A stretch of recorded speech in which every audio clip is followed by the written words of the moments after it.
Uyu ndisoko aifarira kuuraya mhuka yese yaiona yanga isingakwanisi kunge ichirwisa bhegi. Ainzwa kufara kwazvo kana achingauraya mhuka iyoyo. Nerimwe remazuva akati achifamba bvaona vana vezizi vari 3. Zvanzi nhasi ndopedza nemi. Akanokwira padendere paye ndokunopwanya-pwanya kunouraya vana vaye. Amai pavakadzoka vakaona vana pasina, vakangoziva kuti handisoko chete. Vakachema nehasha. Ava manheru amai vakatanga kuputisa musodzi. Soko wewe arara akanganwa zvanga aswera achiita. Amai vakanombururuka paipai ndokusvika pamwena yenyoka ndokunosumudza nyoka yanga ine poison ndokunoikanda pana Soko. Soko akachema achirumwa nenyoka yeye.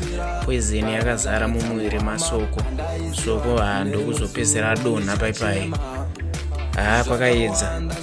Usiku hwese akarara kwaedza. Amai vakauya zvanzi revenge asati yapera. Vakauya amai ndokusvika pana Soko ndokunojobora maziso ese vanokanda mudendere ravo.